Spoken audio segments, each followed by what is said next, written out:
Sud Radio, les vraies voix qui font bouger la France, 19h-20h, les vraies voix qui font rouler la France.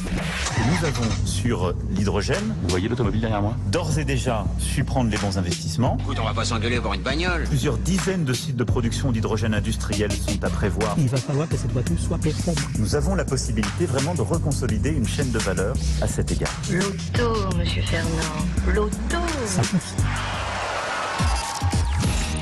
On vous souhaite la bienvenue dans les vraies voix qui font rouler la France avec Mobility TV. On va vous parler d'hydrogène aujourd'hui au sommaire de cette émission. Pourquoi mise-t-on encore sur l'hydrogène? La France accélère fortement le développement d'une filière hydrogène. 9 milliards d'euros d'investissement prévus d'ici 2030. 10 méga-usines vont voir le jour, générant 5000 emplois. Des annonces qui se succèdent cette semaine. Emmanuel Macron a vanté les mérites de l'hydrogène décarboné à la COP27. Pendant ce temps-là, se tenait à Montbéliard le deuxième forum d'hydrogène for Business Climate. Voilà, je le dis avec l'accent, qui a réuni pas mal d'acteurs du secteur. Avec nos invités ce soir, Philippe. Philippe Bouclier, président de France Hydrogène. Bonsoir. Bonsoir, merci d'être avec nous. Bien près du micro. Bien près du micro, oui. Approchez-vous, n'ayez pas peur. Bonsoir. Véronique Wyss, commissaire du forum Hydrogen Business for Climate. Ça va? Dites donc, c'est bien. Elle sera là dans quelques instants, et notre troisième invité.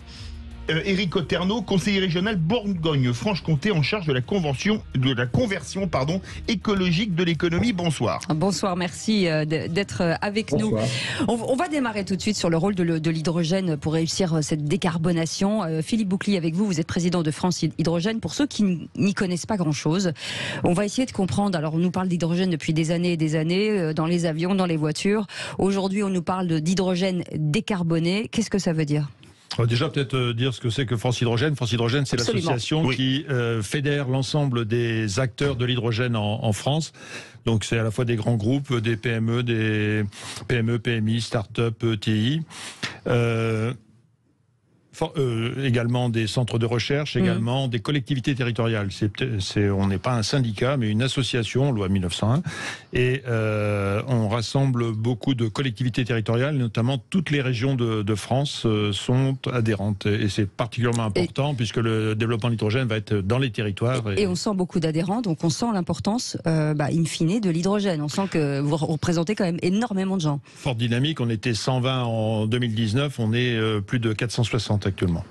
Donc justement, pour qu'on comprenne bien. Pour répondre à votre question, l'hydrogène, c'est pas nouveau, c'est un produit chimique, c'est à peu près 1 million de tonnes en France, c'est 10 millions de tonnes en Europe, c'est à peu près 100 millions de tonnes dans le monde. Pour faire l'hydrogène, actuellement, essentiellement, c'est à partir d'hydrocarbures ou à partir de charbon. Le mauvais côté de la chose, c'est que lorsque vous faites 1 kilo d'hydrogène, si vous le faites à partir de gaz naturel, vous faites près de 10 kilos de gaz carbonique. Si vous le faites à partir de pétrole, c'est 13 kilos. Et si en Chine, vous le faites à partir de charbon, c'est 20 kilos. D'accord. Ah oui. Donc on sent bien que c'est pas vraiment vertueux. Non, c'est clair. Et donc il n'est d'avenir, je le dis une fois, je serais peut-être amené à le répéter, il n'est d'avenir que de l'hydrogène propre, c'est-à-dire fait à partir de l'électricité renouvelable ou bas carbone, ou à partir d'hydrocarbures, mais où on va prendre la précaution, ça a été beaucoup question avant hier à l'Élysée, de capter et de réutiliser le carbone ou le séquestrer, ou à partir de la biomasse. Alors, vous êtes un interlocuteur privilégié, bien sûr, sur les pouvoirs publics. La COP27 se joue en ce moment. Emmanuel Macron a déployé un plan d'hydrogène. On écoute. Et en termes de déploiement, plusieurs dizaines de sites de production d'hydrogène industriel sont à prévoir sur le territoire, hors potentiel électrolyseur de stations-service. Ce qui veut dire que nous avons, sur l'hydrogène, d'ores et déjà su prendre les bons investissements. On les a consolidés, France Relance. Dans France 2030, on a sécurisé des volumes et cette stratégie. Et donc, nous avons la possibilité vraiment de reconsolider une chaîne de valeur à cet égard. Éric Oterno, vous êtes conseiller régional Bourgogne-Franche-Comté en charge de la conversion écologique de l'économie. Quel est le rôle des régions par rapport, vous étiez peut-être à l'Élysée d'ailleurs pour écouter le président de la République, quel est le rôle que jouent les régions pour la conversion à l'hydrogène ? Alors les régions, elles ont la compétence économique tout d'abord et elles doivent organiser les filières. Et c'est pour ça que la région Bourgogne-Franche-Comté pleinement impliqués pour faire émerger la filière hydrogène. Et notre région, elle est depuis plus de 20 ans sur l'hydrogène, on a toujours des laboratoires, à Belfort en particulier, on travaille sur la pile à combustible hydrogène. Bon, on parlera ce que c'est de la pile à combustible, mais en gros, c'est le moteur hydrogène de nos futures mobilités. Et donc, on est depuis très très longtemps sur l'hydrogène, et nous, avec l'État, on cofinance les projets. Alors vous, c'est ce que je disais tout à l'heure, on entend beaucoup parler de l'hydrogène. Est-ce qu'on peut devenir aujourd'hui, Philippe Boucly, peut-être le meilleur finalement en matière vis-à-vis de l'Europe? Est-ce qu'on peut devenir numéro 1 aujourd'hui? C'est un des objectifs affichés par le président de la République, et en fait, on est véritablement dans le peloton de tête. Alors, il faut bien voir que l'hydrogène, c'est pas une lubie française. Il y a plus de 40 pays dans le monde qui ont une stratégie ou une feuille de route avec des budgets déjà affichés, et on nous dit que certains qui n'ont pas encore cette stratégie ou de feuille de route sont en train de le préparer. L'Égypte doit la semaine prochaine afficher sa stratégie hydrogène au cours de la COP 27. Aujourd'hui, c'est qui les favoris, c'est qui? C'est la Corée du Sud, c'est quoi? C'est Chine? Il y a au niveau mondial une association qui est l'Hydrogen Council, le Conseil de l'hydrogène, qui a été fondé en 2017 à Davos à l'initiative d'Air Liquide et de Toyota. Et donc c'est pareil, ils étaient 13 en 2017, ils sont plus de 150 actuellement. Et ils confient des études à McKinsey, et McKinsey a montré en début 2020 que le peloton de tête, c'est la France, l'Allemagne, le Japon, la Corée du Sud et la Chine. Mais avec derrière, les autres ne sont pas très loin derrière, et notamment avec des investissements colossaux. La loi signée par le président Biden, l'Inflation Reduction Act, l'IRA, au mois d'août. Les États-Unis vont essayer de rattraper, bien sûr. Mais quels sont les process de fabrication de l'hydrogène? C'est toujours intéressant à savoir, outre le charbon, comment est-ce qu'on fait l'hydrogène? Parce que je suis sûr que 99,9% des auditeurs ne le savent pas. Alors je vais sûrement pas être exhaustif, parce que l'hydrogène c'est l'élément le plus abondant dans la nature, donc il y a plusieurs façons de l'extraire, parce qu'il est en général accroché à de l'oxygène, ça s'appelle de l'eau. Oui. Un produit que tout le monde connaît. Voilà, où il est accroché à du carbone, et ça s'appelle des hydrocarbures ou du charbon. Donc la façon la plus, la façon de l'extraire. Alors j'ai déjà dit que actuellement on l'extrait à partir d'hydrocarbures. Oui. Bon, ça pourra être propre si on séquestre ou si on réutilise. Bon, ça j'ai déjà dit. On peut l'extraire à partir de l'eau. L'eau est... C'est ça l'important. Voilà. Vous avez peut-être fait l'expérience quand vous étiez en 3e à l'école. Oula, ça fait longtemps. Il me semble. Rappelez-le, mais ça me dit quelque chose. Même si c'est très vieux. Vous prenez une pile, vous avez 2 électrodes, vous mettez dans l'eau, et d'un côté vous avez un dégagement d'oxygène et de l'autre un dégagement d'hydrogène. C'est ça. C'est aussi simple que ça. Et la pile à combustible, parce que vous allez me poser la question dans 5 minutes, c'est l'inverse. C'est-à-dire que vous avez un appareil qui s'appelle une pile à combustible, vous lui amenez de l'oxygène, de l'hydrogène, et ça fait de l'électricité et de l'eau. Éric Oterno. Mais alors, ça c'est une des façons, allez-y. Mais on peut le faire aussi à partir de la biomasse. Oui.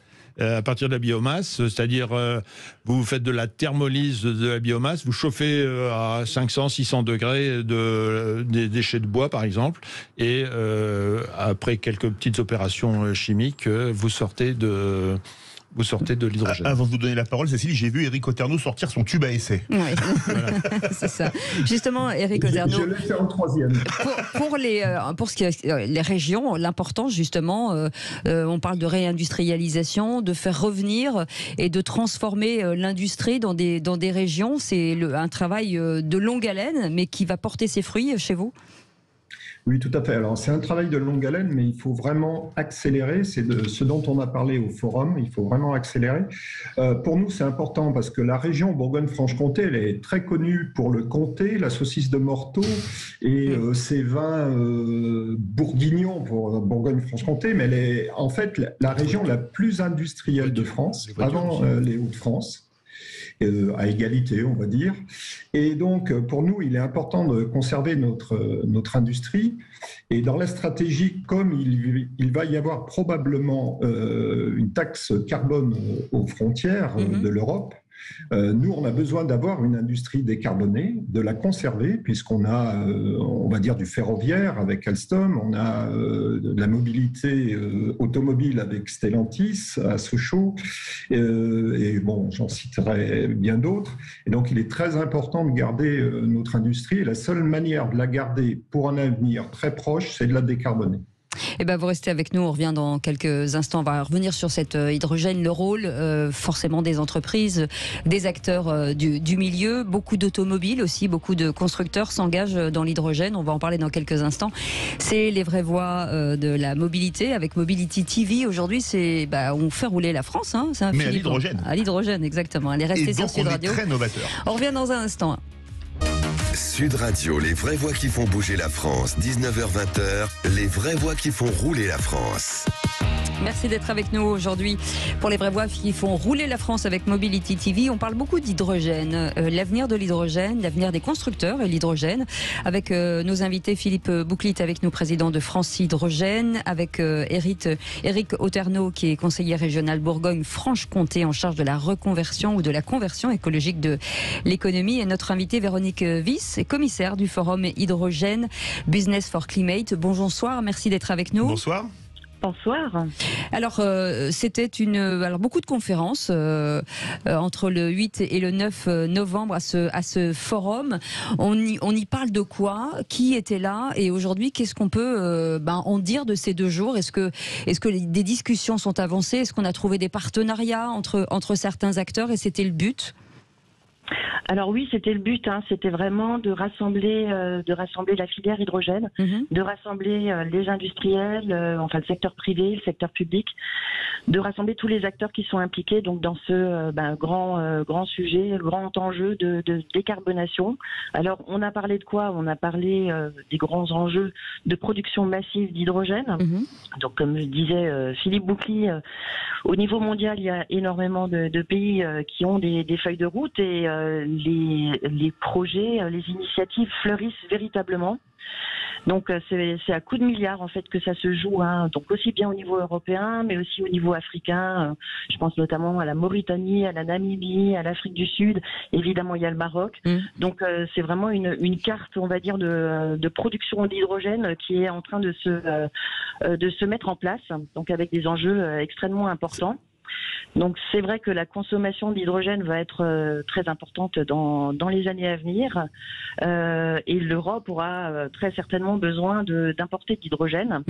Mais il y a également le rôle des territoires, des écosystèmes territoriaux qui seront extrêmement importants, où on pourra avoir une production plus petite, mais qui adressera à la fois la production, le stockage et les usages qu'on pourra faire, donc aussi bien en termes de mobilité et au niveau industriel. Et je rebondis sur ce que vous dites sur l'importation de l'hydrogène. Philippe Bouclit, est-ce qu'aujourd'hui, il faudrait déjà penser à importer pour l'instant, on n'est pas tout à fait prêt. Est-ce qu'il faut déjà imaginer qu'on puisse importer avant ?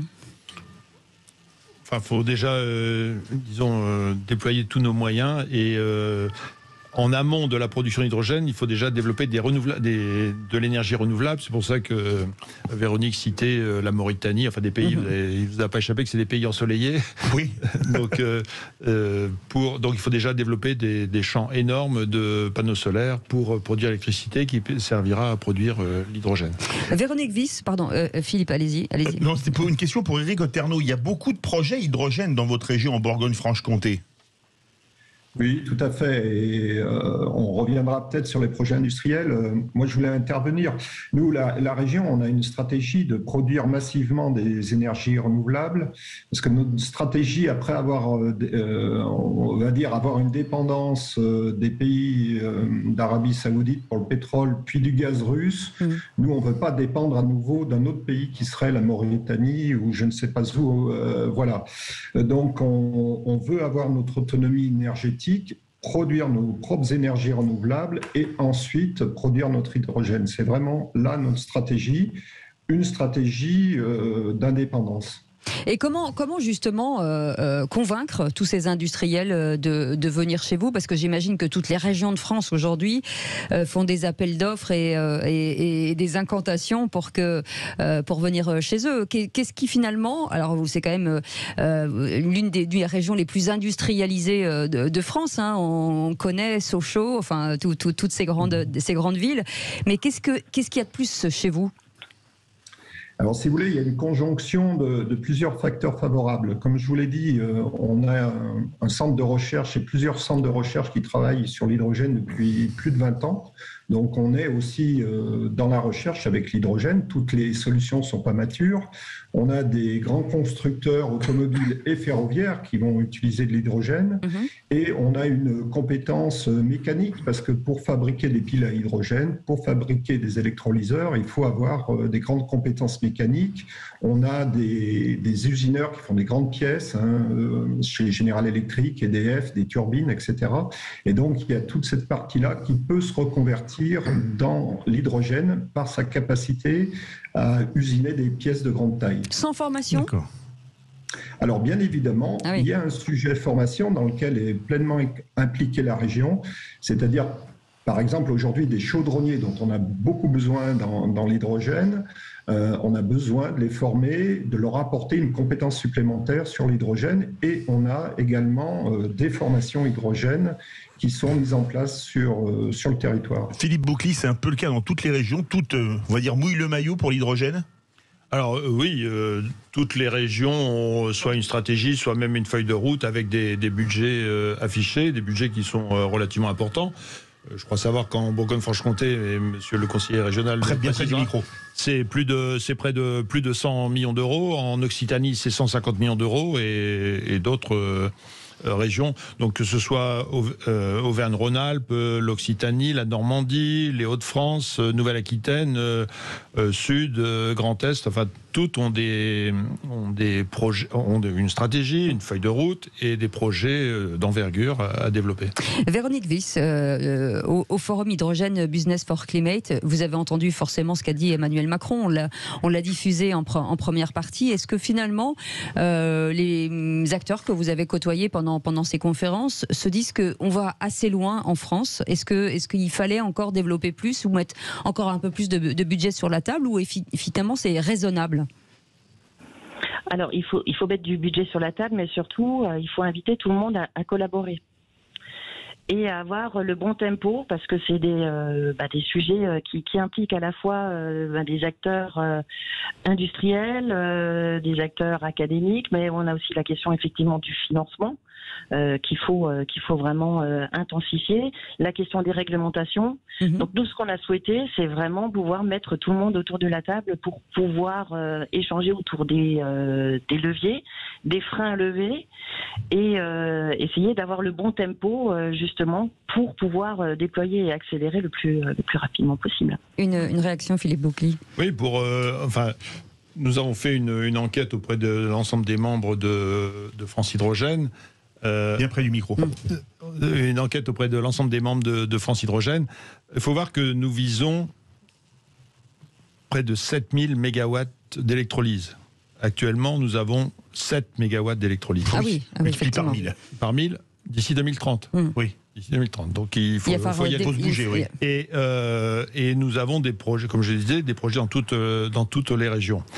Les industriels sont dans les starting blocks, prêts à investir. Pour investir, qu'est-ce qu'il vous faut? Il vous faut de la visibilité. Et donc, visibilité, ça veut dire à la fois avoir un cadre clair, c'est ce que Véronique a rappelé, un cadre clair, une réglementation, et puis des financements. Donc, les montants sont là, mais ils ne sont pas encore précisés partout. C'est-à-dire, on va probablement parler des utilitaires Stellantis ou Renault. Ils sont très chers par rapport à l'équivalent en diesel. Et les besoins Et donc, il faut combler l'écart. Et les règles pour combler l'écart ne sont pas encore bien fixées. Eh ben, on en parlera dans quelques instants. Vous restez avec nous. Bienvenue dans Les Vraies Voix qui font rouler la France avec Mobility TV et nos invités. On parle d'hydrogène et on va vous expliquer. On va vous parler de ces constructeurs qui ont déjà depuis pas mal de temps imaginé la voiture à hydrogène. Vous restez avec nous. On reste ensemble jusqu'à 20h. À tout de suite. Sud Radio, les vraies voix qui font bouger la France, 19h-20h, les vraies voix qui font rouler la France.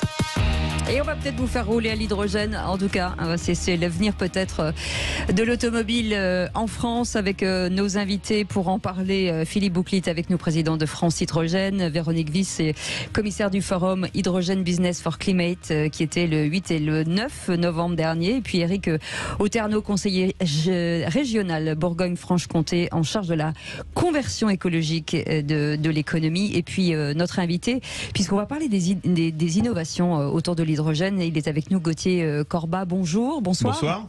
Bonsoir à tout le monde. Vous êtes co-directeur du groupe Corbat. Alors vous allez nous expliquer, on parle d'innovation. Alors je crois que vous étiez aussi, vous, si je ne m'abuse, au forum Hydrogène Business for Climate. Donc forcément, on va chercher un petit peu partout les innovations. Tout à l'heure, vous nous annonciez, Philippe Bouclit, que vous aviez aussi des startups chez vous. Donc vous, et qu'est-ce que c'est finalement? On parle de H2 bois. De bois. On connaissait H2O et là on a H de bois. Expliquez-nous. Alors, écoutez, moi, je témoigne ce soir en voisin, puisque il s'agit d'un projet suisse, mais c'est un projet suisse qui est très français, puisqu'on va bénéficier d'une technologie 100% française via donc Hafner Energy, qui a mis en place donc un procédé qui s'appelle Inoca et qui veut donc produire de l'hydrogène à partir de bois, à partir de biomasse. Et donc nous sommes aujourd'hui partenaires, ou Hafner est partenaire plutôt de H2 Bois, donc sur notre site industriel. Nous sommes des industriels du bois, nous sommes des scieurs, et puis nous allons donc l'année prochaine, on espère pouvoir implanter le procédé Inoca de Hafner Energy sur un de nos sites de production. Alors, il y a beaucoup de projets. Vous avez notamment les traverses, je crois que ça s'appelle des traverses des voies ferrées suisses que vous récupérez. Vous pouvez nous en parler parce que ça, c'est vraiment l'économie circulaire, hein. Absolument. Alors, dans un premier temps, l'idée, c'est évidemment d'utiliser tous les sous-produits ici de nos scieries et de la forêt jurassienne, les massifs forestiers qui sont très importants dans notre région. Alors, on va jamais couper un arbre sain pour produire de l'hydrogène, ça serait une aberration écologique. Ça serait aussi une aberration commerciale parce qu'on n'y arriverait pas à des tarifs comme ce qui est prévu dans le business plan. Mais il est vrai que dans un deuxième temps, et c'est à l'étude avec Hafner, il serait tout à fait possible, en tout cas c'est ce que pensent les ingénieurs de chez Hafner, de transformer les traverses en bois qui sont aujourd'hui sur les voies des chemins de fer suisses, mais qui sont aussi sur les voies des chemins de fer français, de la SNCF, et qui aujourd'hui sont évacués en fait dans le nord de l'Allemagne pour être détruites. Il n'y a pas d'usine de transformation de ces traverses, on va dire au niveau local, et ça serait un potentiel extrêmement intéressant, je dirais presque infini, si les traverses de chemin de fer usagées pourraient revenir à l'envoyeur, puisque nous sommes des imprégnateurs de traverses de bois, pourraient être transformés en hydrogène. C'est effectivement, vous le dites, un exemple d'économie circulaire assez extraordinaire. Est-ce que c'est possible de le développer à grande échelle aujourd'hui ? Alors, ça faudra poser la question à Hafner, mais pour ce qui concerne l'industrie du bois, si l'unité de production qui est prévue sur notre site industriel dans le Jura suisse fonctionne, il est clair qu'il y a un potentiel de duplication qui est très important.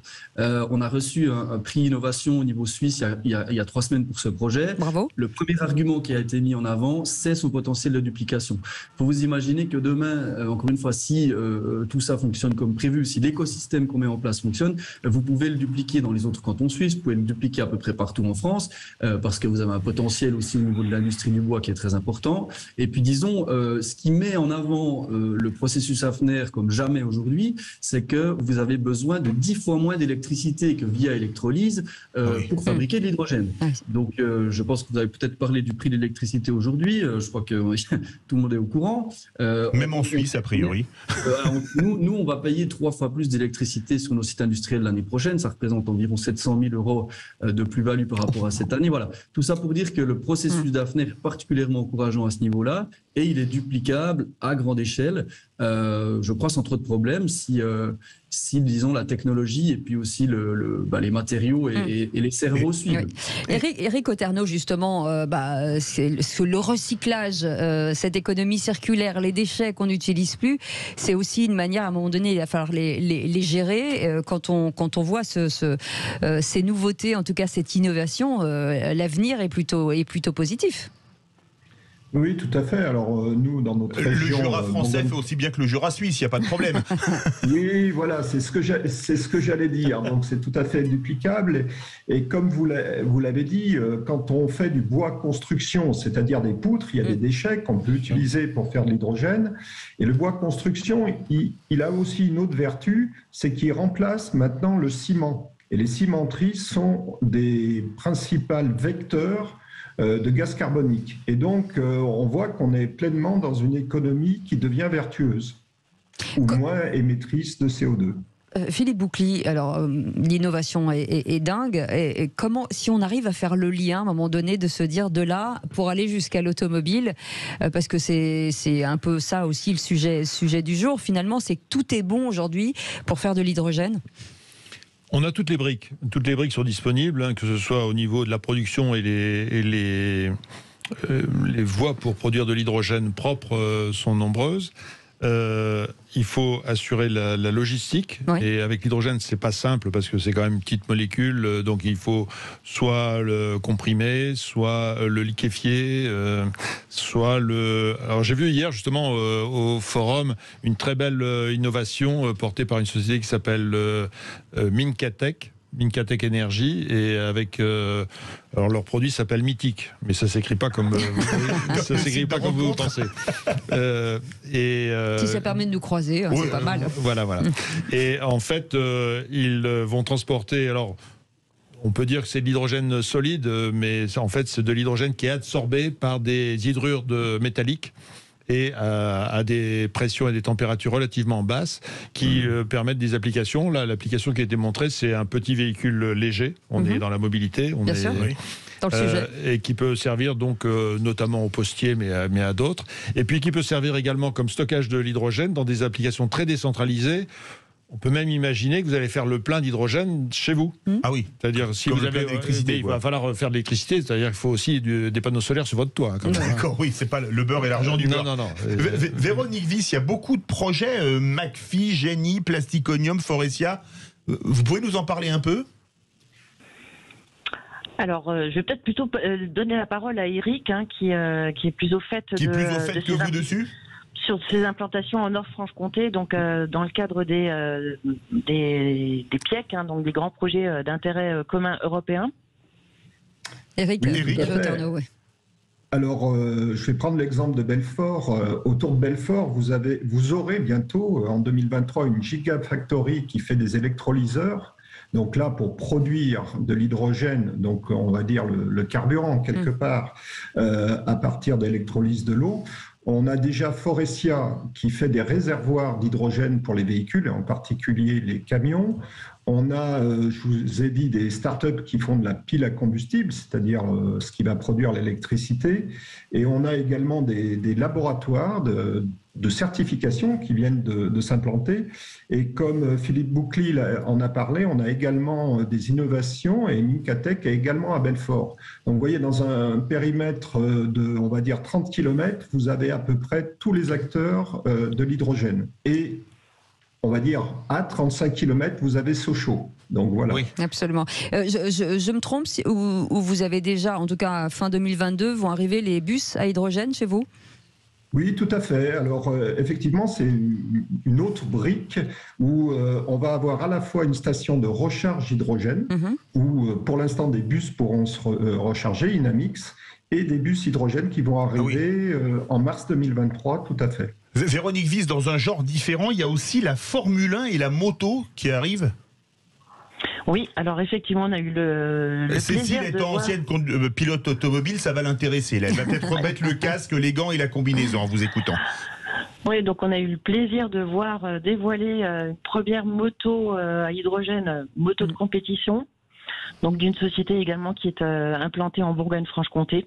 Donc c'est un projet qui s'appelle H2K, et c'est en fait un démonstrateur qui permet de montrer la compacité. C'est quand même extrêmement complexe, mais de montrer qu'on arrive à rendre les éléments les plus compacts possibles. Donc la moto de compétition en est une première illustration, mais ça permettra donc d'adresser l'aviation, la petite aviation, ou également des petits bateaux. Concernant la Formule 1, donc là nous avions le moteur développé par également une société de Bourgogne-Franche-Comté, donc Oreca, Décidément. en partenariat avec Oreca, SEV, qu'on connaît bien. hyper dynamique. Ouais. Et donc, ce moteur à combustion à hydrogène pourrait éventuellement s'adresser à la Formule 1. Oui, après la Formule AI, la Formule hydrogène. La Formule H. Hydrogène, c'est ça. On va retourner en Suisse, retrouver notre ami Gauthier Corbat. On vous donnerait le bon Dieu sans confession, puisque vous allez faire les poutres de Notre-Dame, c'est bien ça, pour la restauration de la cathédrale ? Vous êtes en retard, RTL m'a déjà interviewé sur le sujet. Non, c'est une boutade, mais c'est vrai qu'on a eu le plaisir d'être la seule entreprise hors France, en tout cas dans le secteur du bois, de la scierie, à être choisie pour travailler avec les 39 autres scieries qui ont participé au sillage des poutres pour la cathédrale. Ça a eu une résonance assez extraordinaire en Suisse, je dois vous dire. On m'en parle tous les jours, on en a parlé cet après-midi. Donc c'est quelque chose qui a, au-delà de l'aspect émotionnel, un atout de communication pour nous qui est devenu assez extraordinaire. Enfin, les Suisses ont été autant émus que les Français de ce qui est arrivé à la cathédrale, donc ça se cumule à une certaine fierté évidemment qu'une entreprise suisse ait pu participer. Ouais. Mais on ne va pas les transformer en hydrogène. On espérait. Bon, en tout cas, pour rester avec nous, on revient dans un instant. C'est les vraies voix qui font rouler la France avec Mobility TV, avec vous voyez des grands acteurs qui nous parlent de cet hydrogène qui nous paraissait tellement loin il y a encore quelques mois. Je sais pas. Formule H, moi je vous verrais bien. Formule H, oui, c'est pas mal. Formule Homme peut-être, Formule F. Voilà. Et on revient dans un instant et on verra que si finalement la voiture de l'hydrogène est une vraie alternative ou un complément de la voiture électrique. On revient dans un instant. À tout de suite. Sud Radio, les vraies voix qui font bouger la France. 19h-20h, les vraies voix qui font rouler la France. Et on retrouve nos invités pour parler hydrogène, Philippe Boucly, Véronique Wyss, Éric Oterno et Gauthier Corbat. On va parler de la voiture à hydrogène. Philippe Boucly, est-ce que finalement, quand on analyse les choses, la voiture à hydrogène, c'est pas la voiture pour les grands rouleurs, les commerciaux, les grands trajets, et la voiture électrique, la voiture des citadins? Alors, la stratégie française de l'hydrogène est très claire. Dans les années qui viennent, c'est surtout la mobilité lourde, donc les camions, les bus, les bennes à ordures, trains, bateaux, avions, et mobilité intensive. Intensive, c'est logistique du dernier kilomètre, c'est les taxis, c'est tous ceux qui n'ont pas le temps, qui roulent beaucoup et qui n'ont pas le temps de recharger. Il n'y a pas d'opposition entre les deux mobilités sont des mobilités électriques. Il n'y a pas d'opposition entre la mobilité électrique à hydrogène et la mobilité électrique à batterie. Et il y a probablement une complémentarité entre les deux. Ça dépend en fait de votre usage. Si vous avez un usage intensif, c'est plutôt l'hydrogène. Si vous avez un usage plus modéré, c'est plutôt la batterie. Là, on le voit, Stellantis qui lance une offre utilitaire, puisque sur le Peugeot, Citroën, Opel, donc c'est vrai que la voiture de monsieur et madame tout le monde, mais quels sont les avantages finalement, Philippe Boucly, de l'hydrogène? C'est la recharge très rapide.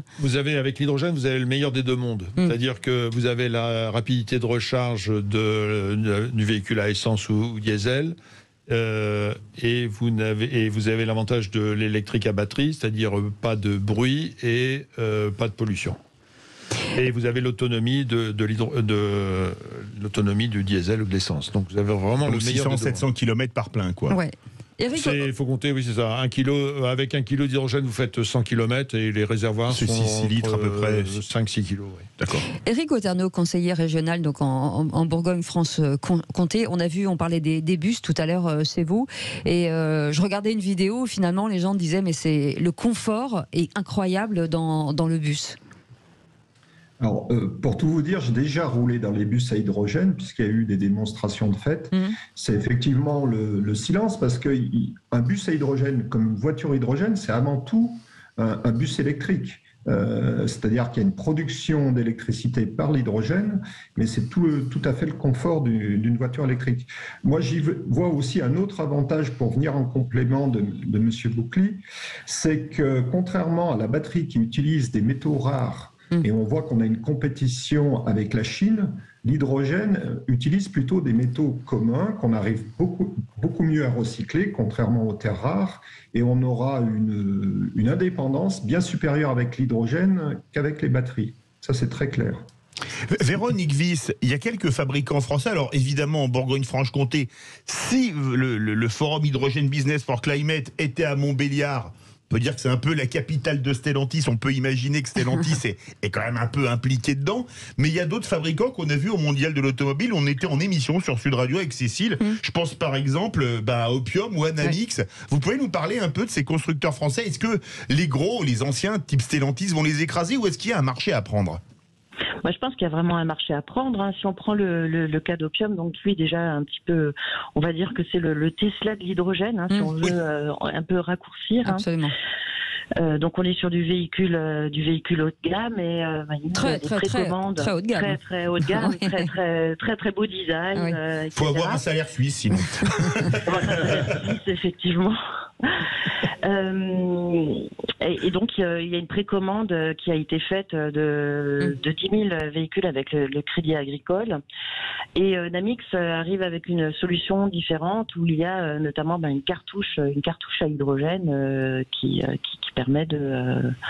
Non mais ça veut dire que plus d'arrêt. Là pour le coup, on s'arrête plus pour prendre ni de l'essence ni de l'hydrogène et voilà, on met la cartouche et on repart. C'est extraordinaire. Voilà, on tire un bout du pare-choc et on met les cartouches. Est-ce qu'en matière de coût, parce que bon c'est important, moi je pense à l'usager final. Hein, je me dis que peut-être qu'à un moment donné, on pourra choisir entre une électrique ou une hydrogène. Hein, même si aujourd'hui, vous l'avez dit, Philippe Bouclier, c'est plutôt sur les voitures lourdes ou les grands trajets. Est-ce que financièrement, on est sur des prix, là on arrive au carburant, bientôt on va remonter à 2 €. Est-ce que ce sera financièrement attrayant? Parce qu'on regarde des prix, on regardait des prix tout à l'heure avec Philippe, on se disait le prix du kilo, parce que ça se passe en kilos, il faudrait à peu près 5 ou 6 kilos pour remplir une voiture. Le prix est de l'ordre de 12 à 15 € aujourd'hui. Alors vous dodelinez de la tête, donc je pense que c'est un peu plus cher. Non, c'est moins cher. C'est moins cher ? Oui. C'est beaucoup moins cher, oui. On est maintenant autour de 9-10 €. Et la rentabilité, disons les modèles d'affaires montrent que si on arrive à entre 5 et 7 €, on est bien. Alors qu'est-ce qui fait que finalement on se dise c'est pas du urbain, c'est quoi? C'est parce qu'il y aura pas d'endroit où stocker l'hydrogène et on pourra pas créer des pompes un petit peu partout en France? C'est quoi le problème? Pourquoi ce serait pas une voiture courante finalement l'hydrogène? Mais on n'a pas dit ça. On a dit que la priorité c'était le transport lourd ou intensif, mais ça va nous permettre de créer une infrastructure, de baisser les coûts. Cette massification l'autre grand axe de la stratégie française, c'est l'industrie.